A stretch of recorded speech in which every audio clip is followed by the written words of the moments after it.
Hello, beautiful people. Welcome to another episode of Burgess&Son Podcast. It is Father and Son. I am Zay for life, and this is Burgess&Son, Father and Son, like father and son. How you doing today, Mr. Keith? Pretty damn good. Hell yeah. Had a good week? Oh, yeah, great week. Yeah, okay. Well, the second weekend, July, so that means the 4th was last week, and people had to go to work after the 4th, and we didn't want to. I tell you right now, my work week was crazy. I couldn't wait to start my weekend this weekend, but I had a good weekend, and we are ready for the next week coming up. So we'll get into it. Starting today off with a little basketball, okay? If you have been living under a rock, first of all, the OKC Thunder has won the championship in the NBA. They have won it off the heels of their MVP in Shai Gilgeous-Alexander, SGA, and with the help of Chet Holmgren, a top pick, and Jalen Williams. Jay Will, and then they got J-Dub. But also, on top of extending SGA, they also extended Chet and Jay Will with the rookie contracts, extending them for 5 more years, I think. So, we get 5 more years of Chet, Jay Will, and SGA for sure. Let me get your first thoughts on that. Dude. Yeah. First of all 3 of them are going to be making $50 million plus. Mm-hmm. All 3 of them. So, first of all, congratulations to Oklahoma City Thunder. Yes. For winning the championship. And I guess we'll get into more of how they built the franchise. But this is how you keep it going. Yeah. You lock up your 3 best players that you want to build your franchise around going forward. Have them financially secured. Yep. Have them among the highest paid in the game. Mm-hmm. And in the case of Chet and Jay Will, they're very young. So you get them paid early, which actually probably saves you money in the long term. Because you really extended off your rookie contract. Right. Yeah. So, 5 years from now, when it's time to extend again, it's not going to be for the same price.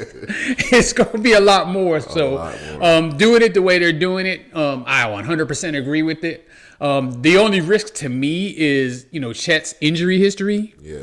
But with Shai and Jay Will and the rest of the team and the assets that they have moving forward, let's not forget they still have a bunch of draft picks. And their roster is filled with a bunch of rookies that they picked beside Alex Caruso and Hartenstein. Mm-hmm. So, yeah, you're looking into the future. I think you got a bright future with it.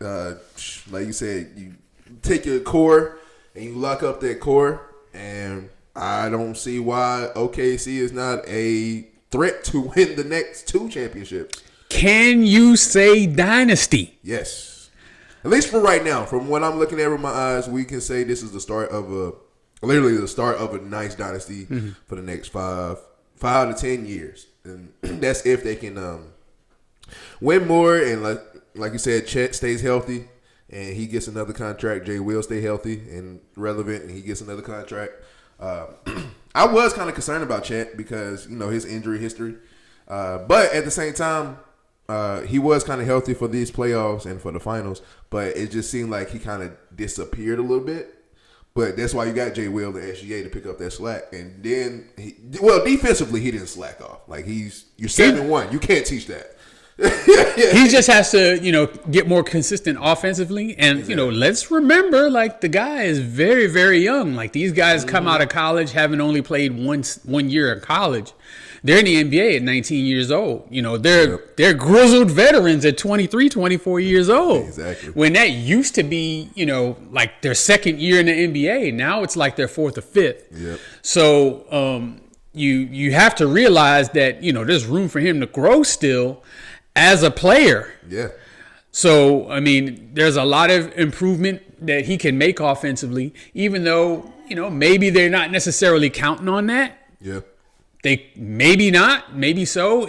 Even if he stays at the level that he just played, I think it's still, essential for them to have him, back there as that rim protecting threat. Yeah.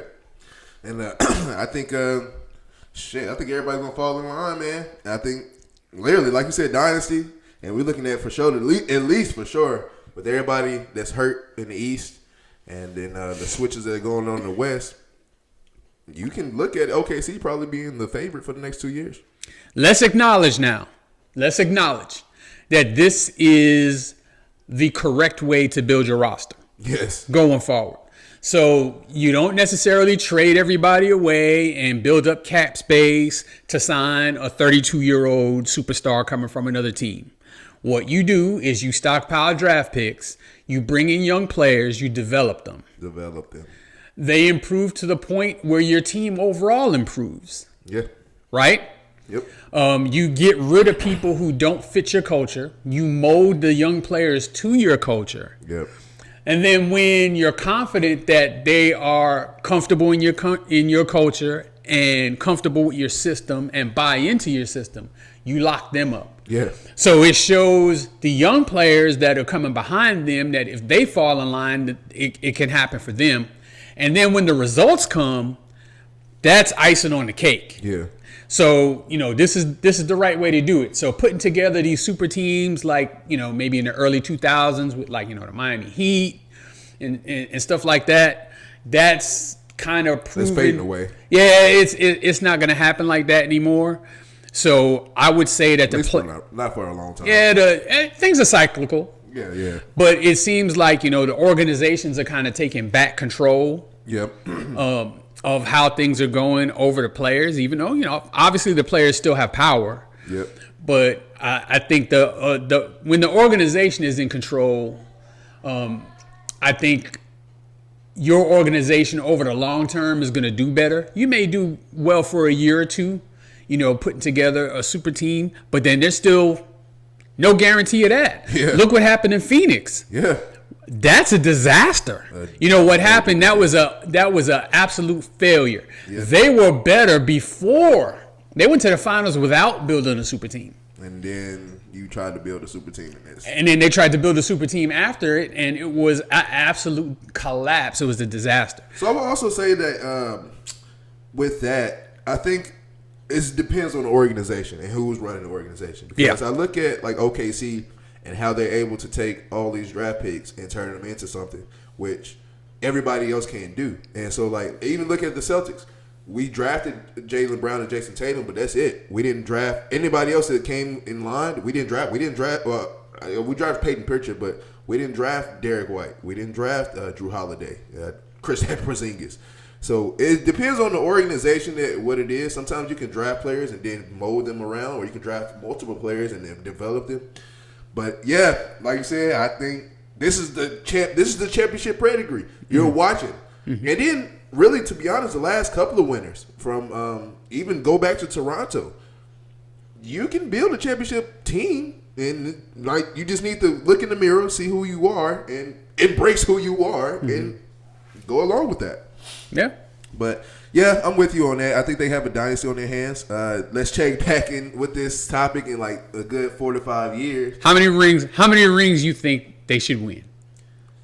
At least one. At least if you, with this dynasty or with this team you have now, at least one more ring to establish it. At least two, because I look at the last dynasties that we've had. Even go back to the Miami Heat, 2 rings. Golden State, 2 rings, and Golden State had one of the best teams of all time, in my opinion. I'll give them credit for 3. 3? Yeah, because they did win 4. No, I'm talking about just 2 rings with the super team with Kevin Durant. Okay. Yeah. I thought you were talking about the organic part, no, just Golden State. That super team with I guess dynasty of the team. Well, I guess in that case, then 2 is fair because they won that very first one. Yeah. Without KD, and then they won the last one without KD. Exactly. Okay. So, yeah, 2 is right. Yeah, so, like, the 2, like, especially with that core, like, you have a whole core and a super team. Like, right now, okay, so you can say they're a super team. They're from 1 through 5, they're loaded. They're bench. So, yeah, they're just organically kind of put together instead of, going through free agency. And yeah, I almost said the transfer portal. But yeah, trying to do it kind of the easy way, because it's hard to try and build your team through the draft and be patient. It was very hard. That's what a lot of people's problem is. They're not patient. They want it to. As soon as we draft somebody or we get somebody, we want to win now. If we don't win now, somebody's getting fired. Mm-hmm. Yeah. What's next for us today? All right, so we are just a couple of days out from the Major League's All-Star game. Yeah.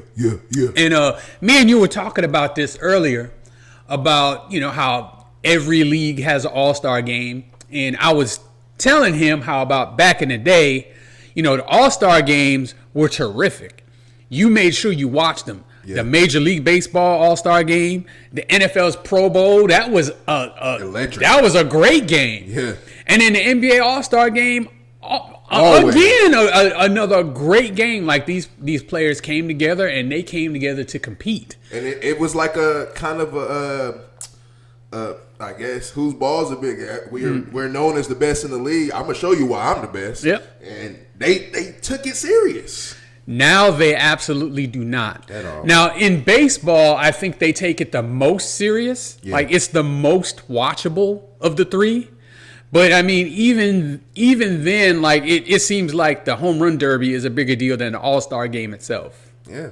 And so the question becomes, are All-Star games really necessary? Speaking from a fan point of view, they're not relevant anymore. They're not necessary. I see no need for them anymore because they're not taking it serious. And it's kind of heartbreaking because with the Pro Bowl, I already kind of, me being a football player, I have my mixed emotions about it. I know you really don't want to get hurt, especially going to the offseason. But at the same time, you need to have some sense of pride.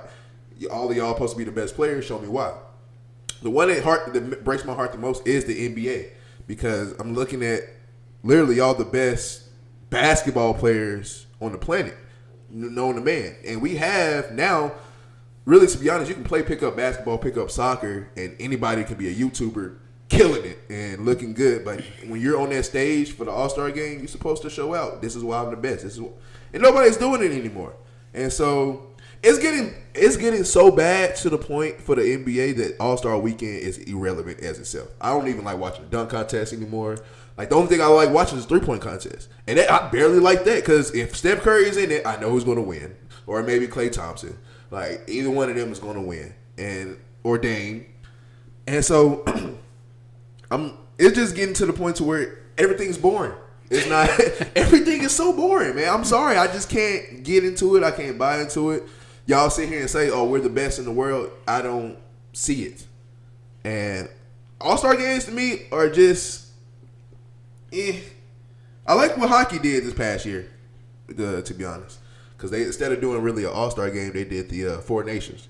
So you had the United States, Canada, I want to say it was Russia and Germany, just those four countries, and then they was their All-Star game. Like they was going at it. So I don't know. What you think about it? Personally, I think they should do away with it, all of it. And I would be in favor of something like, and for the NFL too, they've essentially done away with the Pro Bowl. That stupid football game, though. That's terrible. Yeah, that's god awful. I hate it. So I think they should do away with all of it and instead have some kind of mid-season, maybe like awards. Yeah. Just name your mid-season All-NBA team. Name your mid-season, baseball all-star team. Yep. But the game itself is it's unnecessary. Now, the one thing about All-Star Weekend for basketball and baseball is that they try to make a spectacle of it for that city. Yep. And I know revenue-wise for that city, it's a big deal. Yeah.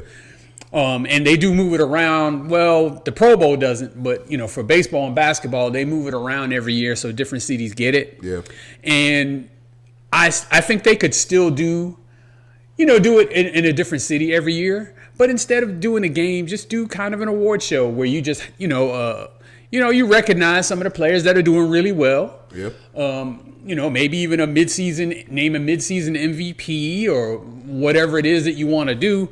But the game itself, like the NBA All-Star game, is an embarrassment. It's getting bad. The Pro Bowl's an embarrassment. Like it's, and I get it. I understand. Like that's not where you want to place your effort to the point where you risk injury. Yeah. So I understand that. And, now there's so much money involved. And then with free agency and everything else, if you're a pending free agent, how hard are you really going to want to go? Exactly. You know what I mean? And risk, your family's future security. I get that. I get it a lot. But I mean, along with that change, we have to, evolve with it. And I just think you do away with it entirely. I never liked when they moved the Pro Bowl to before the Super Bowl. That's when I started to hate the Pro Bowl, because now you take away, because when they did that, I haven't seen Tom Brady in the Pro Bowl since 2011. If you don't make the Super Bowl, he's not playing in the Pro Bowl, because he wanted to play in the Super Bowl, which I always thought the Pro Bowl should have been after the Super Bowl. It used to be. And that's what I love that, and that's just me. And they used to play that game. The hell out. They used to play that game. I know everybody who's maybe 25 years or older knows about the hit. I can't. It's on Sean Taylor on that fucking punter, man. Dude. Pro Bowl. I know it was only the punter, but I'm just saying. In a Pro Bowl. He laid the wood to that cat, dude. You see how he got up too? He just stuck there. Dude. You'll never see that kind of effort, again in any kind of, all-star game. You barely see that in a regular football game, that the punter get blasted like that. Well, the punter don't want to be put in position to get blasted like that, I promise you. In any game. But just somebody putting in that kind of effort, playing that hard, back in in the 90s when they used to play that All-Star game, they wanted to win. They played pretty hard, and then even if they didn't give their all throughout the entire game, that fourth quarter was serious business. Everybody going crazy. Serious business. And now they shoot a bunch of threes, and nobody's playing any defense, so you get a dunk. It's they're scoring 200 points. It's not basketball. It's just it's arcade basketball. It's basketball, but it's arcade. I like that term. It's arcade basketball. I'm not with it. Now I will say my things about it is I've had a few suggestions. Is I thought for basketball, I say instead of the All-Star game, King of the Court. Just host the King of the Court tournament. Everybody who was made an All-Star, those are the participants. Here go ball, 1-on-1. Go ahead. Not everybody.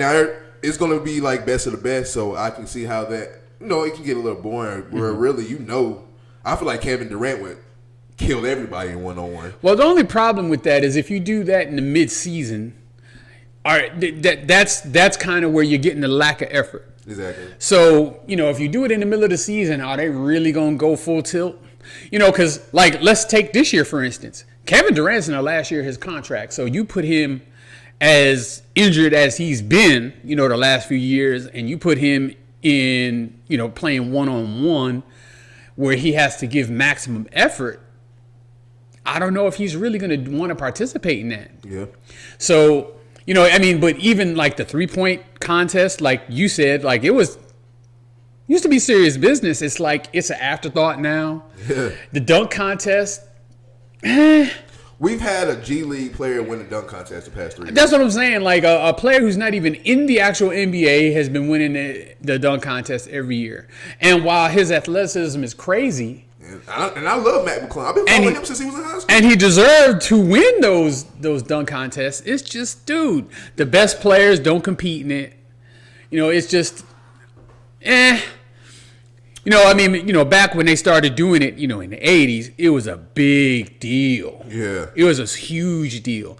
And now it's just because, nobody participates in the actual game. So, the weekend is a big deal. They all show up to it. Everybody because it's a weekend party. Exactly. And that's what they treat it like. You're really just there for the party, just to see the star, and everything else is just falling in place. But also with football, I thought of bringing back the Pro Bowl like it was, full pass, do everything else. But you can and you play the game, but I say make it interesting. And instead of on fourth down, instead of punting it, do it like a 1-on-1. Get your receiver versus a corner, or you can do a D lineman versus an O lineman to get that first down, and you do the same thing for an extra point, score a touchdown, 1-on-1. I just say that's just little stuff to put in to make it interesting, because it's not interesting at all. But I don't think it's not interesting because the players aren't playing, because they're not trying, and I don't know that there's anything that you can do. I think a 1-on-1 would make you try, because then you like, okay, you say you better, then show me. I don't know if that works. I mean, I would be willing to see it. I would be willing to watch it. Yeah. But I mean, like, I don't think it would really save it. And like I said, hey, you have a little break in the middle of the season. You know, acknowledge the players that are doing well, that are doing really great, and you know, have some kind of SB style award show kind of thing. And because you will have in the middle of the season, somebody's an MVP front runner, then at the end of the season they just fall the fuck out. Yep. it happens every year. Every year. So I mean, things that'll change, but of course the Pro Bowl being right before the Super Bowl, nobody cares. Nobody cares. Everybody's waiting on the Super Bowl. Everybody's waiting on the Super Bowl. And then that's why I missed the Pro Bowl after the Super Bowl. Because after the Super Bowl, you was like, we got one more week of football and then it's over. But you'd be happy to watch the Pro Bowl. Like, you was happy to watch the Pro Bowl. Yeah. But when they were doing it that way, they were actually playing the game. Exactly. So, especially when you come in and the people who won the championship was in the Pro Bowl and they come in, they wanted to fuck you up. Yep. Hell no, motherfucker. We should have won that. Yeah. So. But yeah, I don't know if there is a solution to that. I think it's probably one of the big problems that all three sports face. If I'm basketball, really basketball, because football I say is more American. But if I'm basketball, I'll look at what hockey did with the Four Nations, and possibly, because you can get away with getting a United States team, a Canada team, and a France team now. Like as many players in the NBA that's from France, you can probably make that a thing, and we'll see what happens. I don't know. But speaking of staying on the topic of the NBA, it's a guy in LA. He plays with his son. His name is LeBron, and he did opt into his contract. Was it 52 mil, 50 mil? Something like that. I don't care. You still get 50 mil as a 40-year-old in basketball. Diabolical. Congratulations to you. But he opted into his contract, which means he can stay, and he probably will stay there. But at the same time, a lot of talk is he will get he will request a trade, because he has no trade clause in his contract unless he goes and request it. So it's been reports that he might request a trade and pick his destination he want to get traded to. So I'm asking you, Mr. Keith, what are your thoughts on LeBron possibly getting traded? Well, they got new ownership with the Lakers right now. Yes. And so they are turning the page on the LeBron James era in Los Angeles. I think it's pretty obvious. Yeah. So I know that this new ownership group isn't the group that bought in Luka, but I think going forward, they're looking at, we're going to build around him. And almost anytime a new regime comes in, they're going to want to do things their way. They're going to bring in their own coach, their own GM, that kind of thing. So JJ Redick and what's the GM's name? Rob Pelinka. They're on short leashes. Yeah. And I think LeBron James better fall in line too. I think if he wants to stay there. It's crazy how they're on a short lease, and JJ Redick probably had the best record as a coach. He had a good season. Past 5 years. He had a good season last year, but you're not their guy, and so if you falter at all, they gonna take advantage of that opportunity to get rid of you. Get your ass up out of here. And I don't think there's anybody on this earth that can honestly say that LeBron James should be the centerpiece going forward, or that they should continue to build around him. Yeah. Obviously not. He's 40. He'll be 41? He'll be next 41 season? in December. So, obviously there's no long-term future for LeBron James. Now, if the Lakers were saying, hey, let's see what we can get for LeBron. I don't even know that there's that big a market, because why would you give up assets to have LeBron James for 1 year? It's only like it's not even a handful. It's probably like 2 teams that I can say that probably would. You would have to be like, one of them few teams that are like right there for the championship. And like a Cleveland. Right, something like that. But you also have to think of what you're going to have to give up to get him. He's not a free agent. You're going to have to give up some young, that's what the Lakers are going to want. They're going to want some young players or draft picks. And, I mean, if you look at what the Lakers have done over the past, 8 years that he's been there? Yeah. They've basically traded away all their young players and traded away all their draft picks to get him veterans like he wants. Yeah. And, they did get a championship out of it.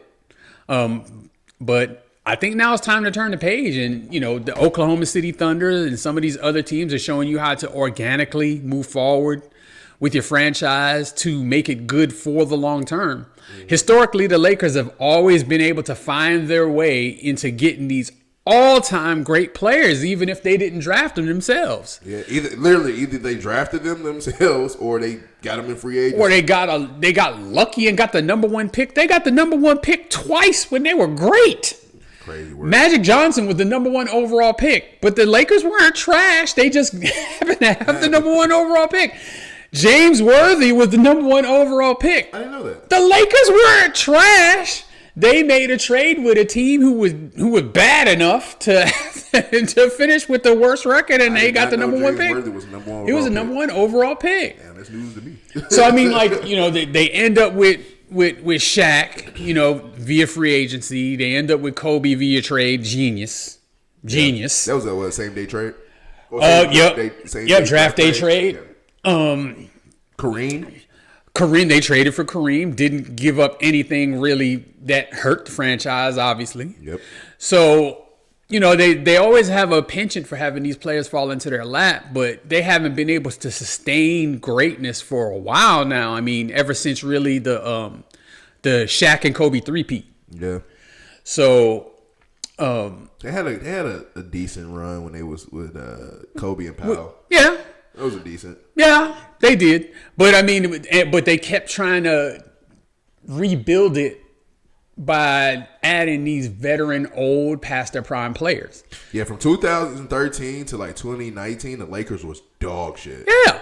And I mean, again, it's because they gave up all their draft picks and all their young players that you try to develop into becoming really good players that will lead your franchise for years to come. Mm-hmm. And if you continue to do that, you find yourself in a place where the Lakers are now. So, yeah, you have a superstar LeBron James on your roster, but he's about to retire. You don't get anything for him when he retires. Nothing. Now, you have Luka, but let's be real. He is a free agent at the end of the year, and I'm not saying that the Lakers don't have a chance to re-sign him. In fact, I'm pretty sure that he will re-sign with them. But there's no guarantee of that. You never know. There's no guarantee of that. And I'm glad you said that, because this is my only problem with that. So if we're talking about LeBron possibly getting traded, and it's nothing wrong with it, but if I'm Luka Doncic, I won't lie to you, I'm pissed the fuck off. Even if the talks of him getting traded, I'm pissed off. Because what was your purpose of bringing me here? Because the purpose was, and you can see, if anybody in Dallas that has the balls to just go ahead and say it, we didn't believe in Luka. We thought you was overweight. We didn't trust in you. Please tell me that to my face. Because I got traded because I didn't want to leave Dallas. I did not want to leave Dallas. I cried when y'all told me I traded to the Lakers. Now I was looking on the bright side. Well, guess what? I play with LeBron. I'm playing for a prestigious franchise, so I actually have a chance of winning a ring.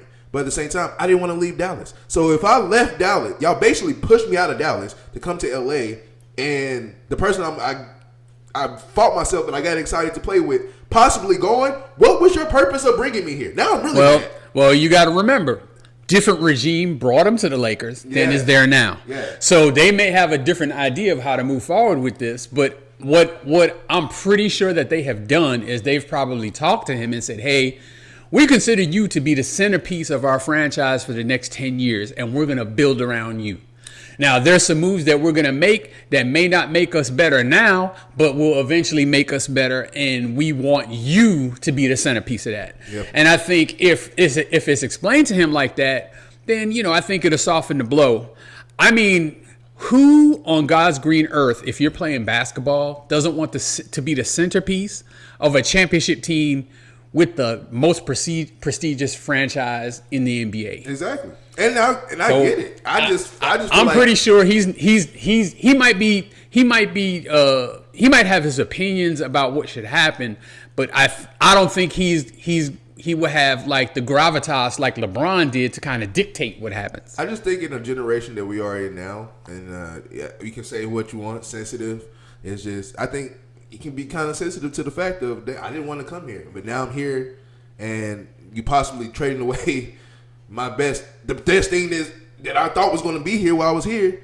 And like you can feel some type of way, and I get it. But at the same time, it is business. They've been showing y'all the business forever, and like now that it's getting put into your face, punched into your face, and we feel some type of way, we can't. It's a business. They don't care about that, and so yeah, man.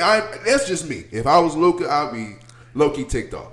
But that's just me. But I don't see LeBron getting traded. I don't think he is. I don't think so either. And the reason is just because of his age and what you would have to give up, what the Lakers would expect in return for, what is an all-time great player, even if he's not going to be an all-time great player for the next 2 years or 3 years or 4 years or whatever.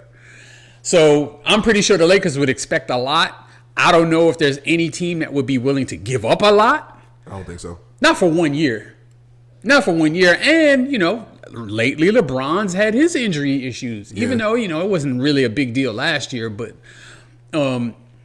I know I wouldn't be willing to give up like multiple draft picks and, like an all-star caliber player. Like, if you see what Kevin Durant went for and what Desmond Bane went for, Desmond Bane is the only exception. And the only reason I say that is because he's the younger. Like, he's not even 30 yet. Yeah. But that's the only reason that I say that, I accept his trade. Even though I didn't like it, I still accept his. Kevin Durant, and you know me, I'm a Kevin Durant fan. I didn't like his trade. Bro, you got y'all gave up too much for Kevin Durant. And this stage of his career. Same thing for another team that might try to do the same thing with LeBron James. Do not give up a lot of your assets for BS, which is LeBron James. LeBron James is not BS, but you know what I mean. Like in this stage of his career, this late in his career, I'm not trading a lot to get LeBron. Yeah, if I could get LeBron with minimal compensation, or get him on my team as a free agent and sell a bunch of tickets and merchandise for a year. That's really what you get him for. That would be the ideal situation. But aside from that, I wouldn't give up anything for LeBron James, as great as he is. And I have him firmly entrenched in my top 5. Yeah, for real. All time. But a 41-year-old LeBron James, I'm not giving up anything for him. Yeah, I'm not giving up for nothing for LeBron. And on top of it, I just feel like it's going to be if you really try to give up some stuff for LeBron, you're going to really kick yourself in the ass in the future because, like I said, there's only a handful of teams. Talking about maybe the Cleveland, maybe the Magic, maybe. No. Even them, maybe. no. I'm just saying maybe, not really. No. Bucks. No. No. What do the Bucks have that the Lakers would want besides Giannis? Yeah. They don't even have the draft picks because they've been doing the same thing. Yeah. So nope. Yeah, I'm trying to think. I don't know too many teams. What not even Atlanta. The only team I could think that has the assets and might be dumb enough, because I think it would be a dumb move. I might be dumb enough to do it, would be the Philadelphia 76ers. Probably. And another team that has some assets and might be dumb enough to do it is the New York Knicks. I can definitely see y'all doing that. And as much as I love LeBron James, and I think he's been tremendous for the game of basketball. You will be heated. I don't think we gave up enough for Mikal Bridges. Bro. If we gave up five first round picks for Mikal Bridges, what in the world are we willing to give up for LeBron James? Because Mikal Bridges is good, but 5 first round picks? No. 5. No. Hey, LeBron, if you want to go ahead and chase greatness in MJ, why not go ahead and get traded to the Wizards? I mean, and you know what? I don't even think the Wizards would do that because, obviously they're in their rebuild. So, yeah. I mean, what are they going to do? They're not even going to waste their own time. Don't even. Plus, LeBron ain't going to want to go there. No. It would be funny. I ain't going to lie. Because even like you said, he would have to approve the trade because he has no trade clause. Yeah. So, I guarantee you he's not going to no Wizards. That shit would be hilarious. He might okay to Philly. He might okay to New York. But, I mean, if he was to go to the Wizards, would he wear 23 or 6? Ooh. I mean, would it matter? Oh, no. They're going to be terrible.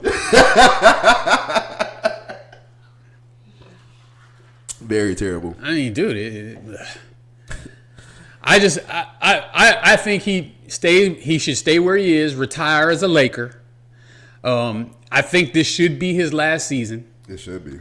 But hey, you never know. But I mean, let's just say Bryce has a good year at Arizona and decides to come to the league. I mean, but this is the first time in his career. Well, the second time in his career that he's playing a season on the last year of his contract.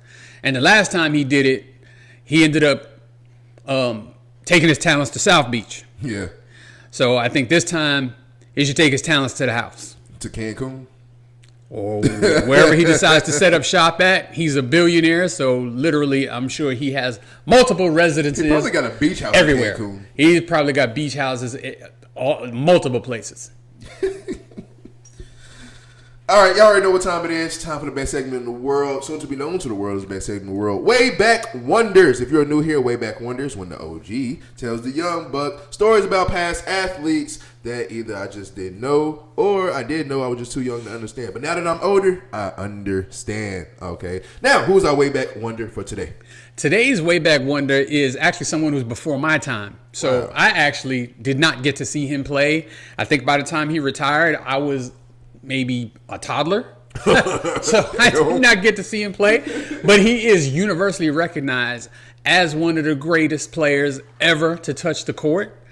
And although I hate the Boston Celtics with all of my heart and soul, I do not hate, but I indeed love the great Bill Russell. Rest in peace to Bill. Obviously, there is no one in the history of the NBA who has won more championships than Bill Russell. Oh, my God. He is the gold standard for that. I think that's a record that's never going to be broken. Nobody's winning more than 11 rings. Nobody's winning 11. Nobody's winning more than 6. So he played 13 years in the NBA and won 11 championships. That's insane. Just 13? He only played 13 seasons. Damn. That's insane. Well, keep in mind that back then, they weren't coming out of high school. Yeah. So, he gets to the NBA. He's 22. He's 23 years old. He plays 13 years. He's 36, 37 when he retires. Yeah. It was different back then. And they didn't have the medical advances and, the training and that kind of thing that they have now. Ball and Converse. Yeah. God. I know those feet canvas shoes. I know those feet burning. But he was just a generational player. Defensively, probably the greatest player that's ever played. His primary rival during that time was Wilt Chamberlain, someone else who was generational, but offensively. And so their teams would clash almost every year, and Bill Russell and his team came out on top just about every time. Yeah. So in his 13 seasons, he went to the finals 12 times. God bless. What was the only time he didn't go? Was his rookie year? No, I think they won as a rookie. God damn. I don't know. I don't remember exactly. Of course, I wasn't alive, but I don't know what year it was that they didn't go to the finals. But on top of him being, the best player towards the end of his career, he was the coach too. So he actually also won championships as a player coach. Jesus. I can't imagine how difficult that must have been. Having to coach and play. And do you sub yourself out? You know, those are hard decisions to make when you're the player, and then you're not only are you just, you're the captain, you're the best player on the best team. Like, how do you put your ego aside to say, I probably should sit this one out. I probably should sit these next few minutes out. I don't know how you do that and still win championships after that. It's absolutely amazing to me. The time that he was playing, he came into the league, if it wasn't the late 50s, it was the early 60s. So he was playing all through the civil rights era. Now, he was playing in Boston, so they didn't have Jim Crow to deal with. They still racist as fuck. There was still, obviously a very negative racial component towards black people back then. And he was outspoken in his desire to see, black people achieve civil rights. Yep. And he paid a price for it. A big ass price. A big price. He was harassed, him and his family, constantly in Boston. Yes. That's what, I have that conversation a lot of times to where I say, I look at Bill Russell as an all-time great because not only because of the 11 championships, but you're winning championships for a city that don't like you. Like, you won a championship for a city, you go back to your hotel room and shit on your pillow. Like, bro, you know how... That was his house. That wasn't his hotel. That was anywhere. That was his house. They broke in his house and did that. And so I'm just like, I'm looking at it for us, just like, dude, like, just to go through that period, like, me being me who I am now, I couldn't go through that. I would have been like, man, fuck this city. I'm winning y'all championships, and y'all still shit on my pillow. Like, I give all the kudos to Bill Russell of what he went through. But, yeah. Yeah, obviously went through a lot. Off the court, of course, the house that he moved into where they did that to him, he had to fight to even be able to buy that house in that neighborhood. Damn. He's Bill freaking Russell. Yeah. But because he was a black man, they didn't want him in the neighborhood. It's sad. Yeah. It's really sad that he had to go through that. He was unapologetic about how he felt about civil rights. And I think over time he's proven that, he was right. Yeah. And I personally thank him for taking the stance he took.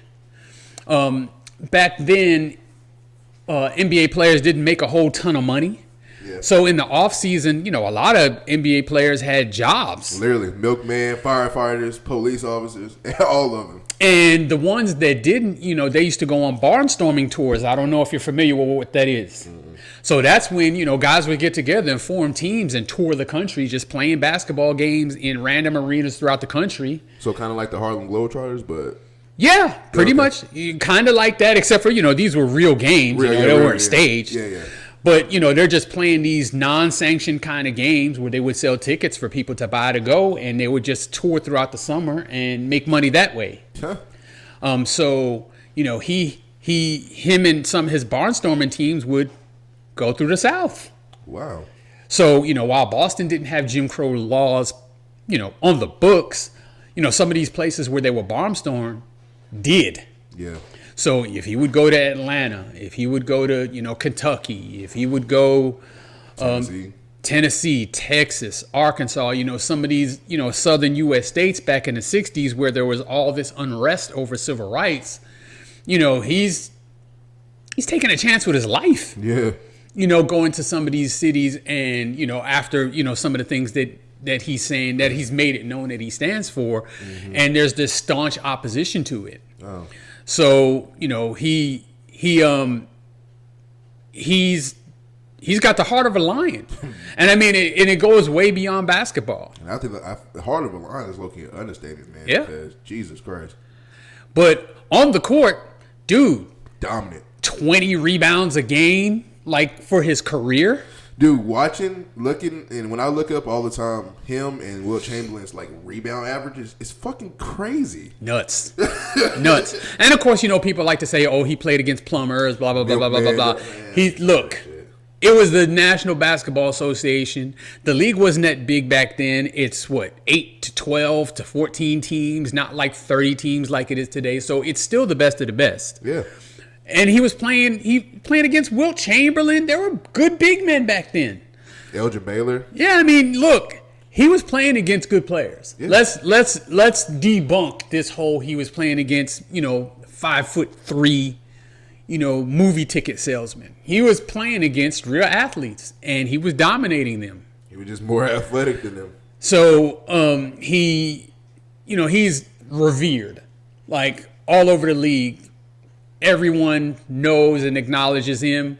If you've seen, when he would go to the NBA Finals or he'd go to playoff games, even that weren't in Boston, you would see the love that he would get from the players because, these guys realize what he did for the game. Yeah. And, of course, the NBA Finals MVP is named the Bill Russell Award, quite appropriately so. Should be. Someone that won 11 championships. I'm not even sure how many Finals MVPs he won. I've always thought the Bill O'Brien trophy should have been the Bill Russell trophy. So his greatness cannot be understated on and off the court. What people will say is that offensively he wasn't necessarily the greatest, and he wasn't. His shooting percentage was in the 40s. Which is, pretty low for a big man by, today's or even recent history standards. Yep. But, I mean, like, that guy was blocking everything. You weren't getting in the lane and scoring. Nope. Forget it. So, he was blocking everything. If he wasn't blocking it, he was making you take a shot you didn't want to take or making you change your shot. He was also just a really good passer and a tremendous leader. Like his teammates just held him in such high reverence. You hear some of his teammates, Casey Jones, Dave Cowens, some of these players that came in later. He was older than the elder statesman on those Celtics teams. Havlicek, these guys looked up to Bill Russell and revered him. Like the leader he was. And besides some people saying that he was kind of ornery, which, of course, you get that reputation when you're trying to enact change, societal change. Yeah. You're going to get that kind of criticism. Yeah. I mean, Martin Luther King was not popular, especially among non-black people when he was alive. Mm-hmm. So it's different now. Even look at your more recent thing with that is Colin Kaepernick. Trying to enforce some change in social justice stuff, and then anybody who wasn't black hated him.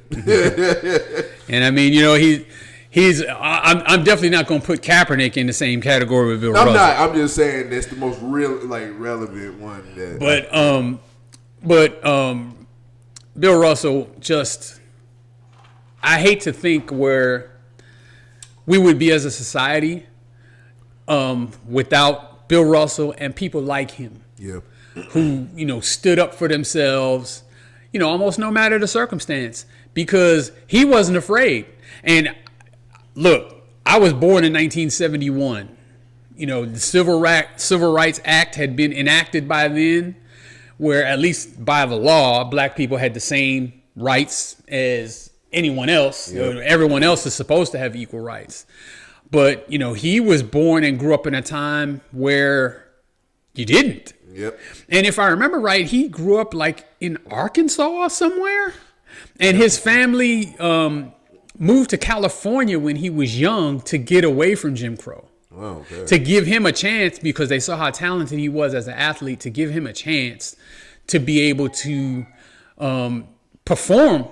Because back then in the South, they weren't letting black people play with white people. Yeah. You just couldn't even see the court. Nope. So his family was forced to move to, I believe it was San Francisco, which is the college that he went to, the University of San Francisco, which he also won a national championship with. That's how good he was. And I don't think there were any other players of note on the team. He was just that good that he carried them. And then when he went to Boston, he was good enough to lead them to 11 championships. I bet that's San Francisco's only national championship. I don't know, but I know I would be willing to bet. I know that they are nowhere on today's radar as far as being any kind of athletic anything in any sport. So, shout out Bill Russell and his surviving family. Yeah, shout out to Bill Russell. We thank you for supporting him, and just we're grateful to him for all he's done for basketball and for humanity. Yeah. Despite him being a Boston Celtic. Oh, man. You know what? I especially love that one. I always love. Now, y'all know I always have questions and everything. But you know what? This one, I'm not going to have questions. I'm just going to say that shout out to Bill Russell and shout out to the family of Bill Russell. Shout out to everybody. And I became a Celtics fan around like 05, 06. And once I started, I became a fan of them because of the green. The green caught my eye, just like how I'm an Oregon fan. And so the green caught my eye, but then I get older and I'm starting to, read more about it. Bill Russell, I'm glad I was a Celtics fan because literally listening to his story and everything he went through, and it's bigger than just those 11 championships. And I feel disrespected because it's just like, 11 championships in an era where he just playing this and that. Like, no, that's disrespectful, man. It's further than what you really think, especially with him winning those 11 championships. He won it for us. And so, shout out to Bill Russell, man. Rest in peace to Bill Russell. I still got my Celtics jersey with the number 6 patch, so I will be wearing that. I should have worn it today. But anyway, that was a good one. Thank you, Mr. Keith, with that one. Shout out to Bill Russell. Last segment of the day. You already know it's List of the Week. List of the Week is where we take a list. Either we pick it out of a hat or we hear from you guys, the fans, and we make a top 5 list. And today's List of the Week is top 5 worst quarterbacks to win a Super Bowl. I have to hear this. I hate to be negative because this is kind of a backhanded compliment, right? So there's only been, not a handful, there's been a lot of Super Bowls, but there's a limited number of quarterbacks that have been able to win Super Bowls. And you kind of just looking like, bro. So to say that they're the worst at something that's so great because it's obviously a great thing to win a Super Bowl. Yeah. It's a jab at them. But at the same time, a compliment. They probably wouldn't take it as such, but we don't care. This is the list we made. So I'm going to start off the bat ruffling some feathers on this one. Oh, please. I'm going to start off ruffling some feathers. There's going to be some mad people in the comments on this one. I wonder why. So the number 5 worst quarterback to win a Super Bowl is Joe Willie Namath. Joe Namath is the 5th. Yes. Joe Namath is the 5th worst quarterback to win a Super Bowl. Oh, my. Yep. Now, I'm going to give him the credit that he definitely won the Super Bowl. And there used to be a lot of argument on whether or not he should even be a Hall of Famer. And I was on the side of he should not be a Hall of Famer. Damn. I have since changed my mind because of his impact on the game. I believe he absolutely should be a Hall of Famer. Okay. But he still makes this list as one of the 5 worst quarterbacks ever to win. Oh, wow. Okay. If you look at Joe Namath's career, obviously this is the highlight of his career. Winning the Super Bowl. Was this that would be the highlight of anybody's career. One. He did win one Super Bowl. Okay. It was Super Bowl 3. I don't even know if they were calling it the Super Bowl at that time. That's how early it was. The leagues were actually still separate. Yep. So there was a National Football League and an American Football League. Yep. And he was in the American Football League. Okay. So for that game, his league championship team played the Baltimore Colts, which was led by Johnny Unitas. Okay. Even though my mind, of course, I wasn't alive then. I don't know if Johnny Unitas played in that game. I think he might have been hurt. But in any case, the Colts were just a ridiculous favorite. Like, people didn't even respect the AFL. Damn. So it was just known that the Colts were just going to embarrass them. And before the game, he guaranteed that the Jets would win. And the Jets won 16-7. He did not necessarily play great in the game, I think he threw for like 200 yards, but he did not turn the ball over. He did not throw a touchdown. Throughout his career, he was kind of a 500 quarterback. He actually threw more interceptions than touchdowns. For his career? For his career. Jesus. He is more known for his persona. At the time, he was, he had a playboy type of persona. Okay. He was kind of the first one to, get all these endorsements and kind of be a star bigger than the game. Okay. That's why I think he should be a Hall of Famer, not necessarily for his play on the field, even though I'll also concede him this. He was the first player in the history of the National Football League to pass for 4,000 yards in a season. Oh, okay. And I believe he did it playing only 14 games. At that time, they were only playing 14 games. Yeah, so he was good. I mean, I'm not saying that he was just trash overall, but I don't consider him elite by any stretch. And I have him at number 5 as the number 5 worst quarterback ever to win a Super Bowl. Yep, you started early, didn't you? Yeah, I told you. I'm going to drop it off. So we move on to number 4. And the number 4 worst quarterback ever to win a Super Bowl, I'm going to ruffle some more feathers. You just going on a rampage. Yeah, the Eagles fans are going to be mad at me on this one. But you're just going to have to be mad because Nick Foles is the 4th worst quarterback to win a Super Bowl. I just think you hate the color green at this point. It has nothing to do with green. Even though, there's no more green on here.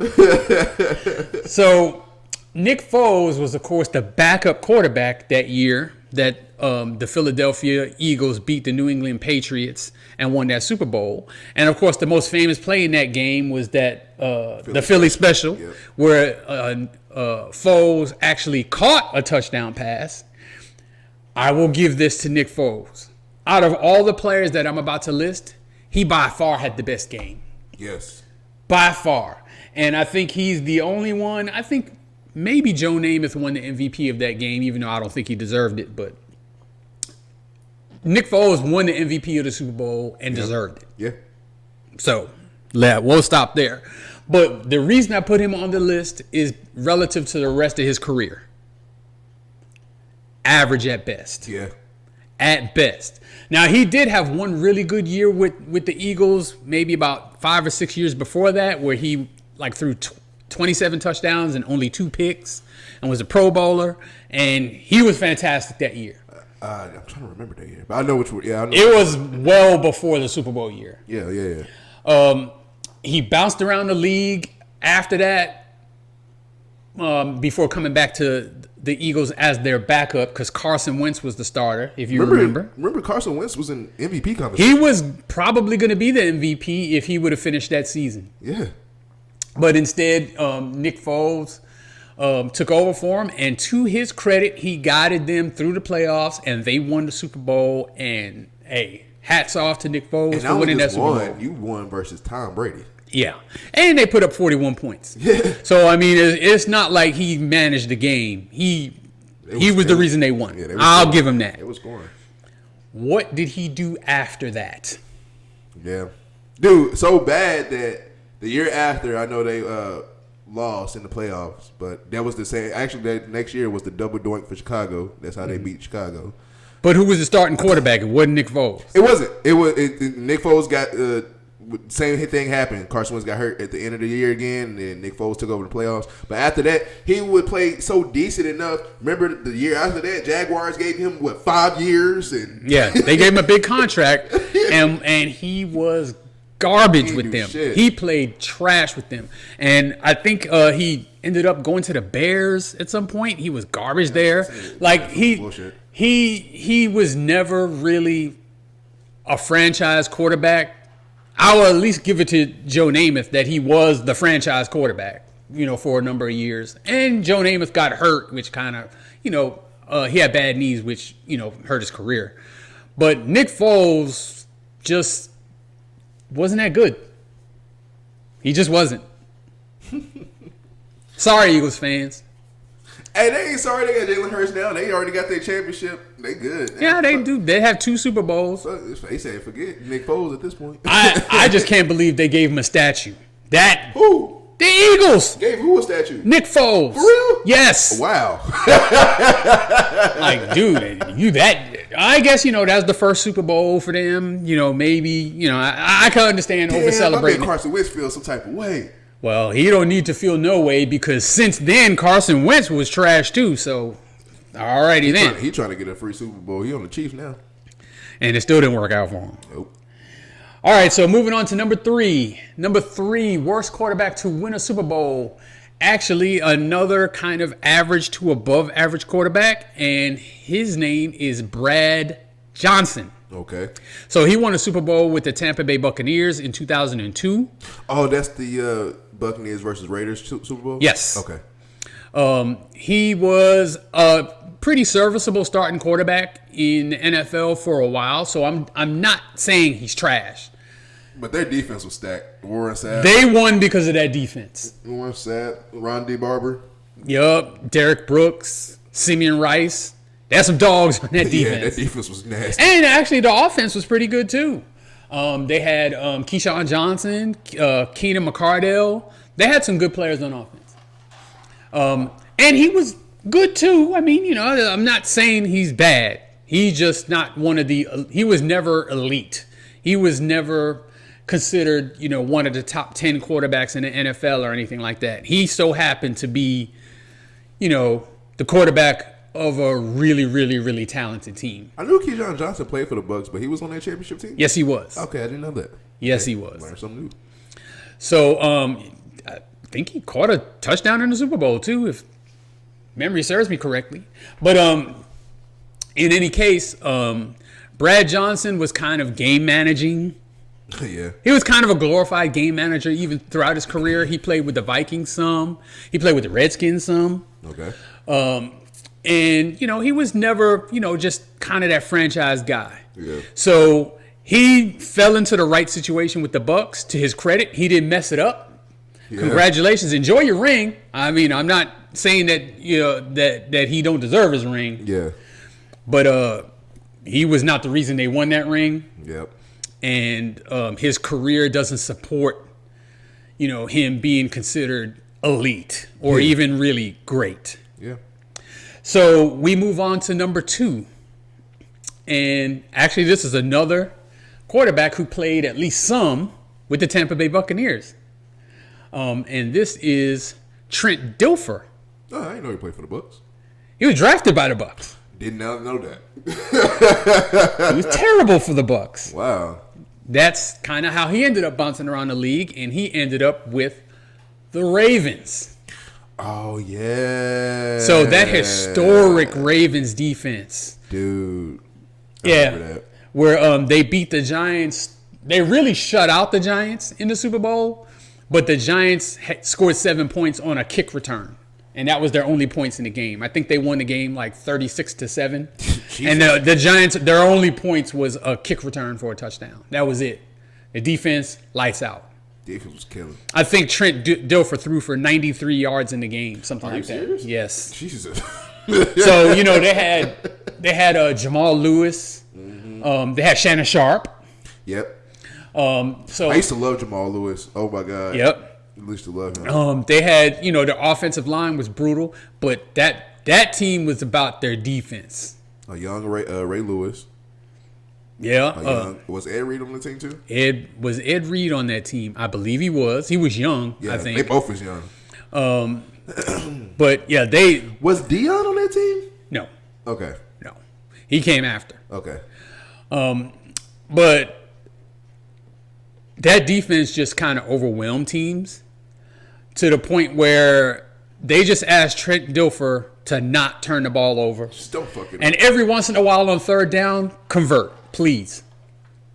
And I mean, like Shannon Sharp himself has talked about it a lot. That, like when he went to the Ravens, they pretty much told him, like, look, 1,000-yard seasons, 10-plus touchdowns, that's probably not going to happen with us, but you will have a chance to win championships because our defense is going to be elite. We're just going to ask you when it's time to make a play, make a play. And to Dilfer's credit, he didn't screw it up. And sometimes when it was time to make a play, he made a play. He threw a big touchdown pass in that game early that kind of set the tone. and the Giants, started having to play from behind, and against that defense, it's hard. Yeah. I need to look at who was on the Giants team. That was, I think, Kerry Collins was the quarterback. Oh yeah. I think they had Tiki Barber. Yeah. They had good players. They were a good team. I think they had Strahan. They had a good team. They just were not on par with the Ravens offensively or defensively. And definitely their offense against the Ravens defense was a horrible, horrible mismatch. Especially when the Ravens, scored a couple touchdowns early and it looked like the Giants were going to have to, throw their way back into the game. This wasn't going to happen. Not against them dudes. Yeah, it wasn't going to work. Not against them dudes. So, Dilfer, I would say, had a below average career, even though he was a first round pick and a fairly high pick at that. I think overall he had a below average career. I think the next year they replaced him as the quarterback. They benched him the next year as the quarterback. So, really, there's an argument that could be made that he could be number one as the worst quarterback to ever win a Super Bowl. Damn. He got traded. He got benched, really? The next season. Damn. The next season, I think they not only did they bench him, I think they cut him. Who took his spot? I don't even remember. I think was it Tony Banks? Oh.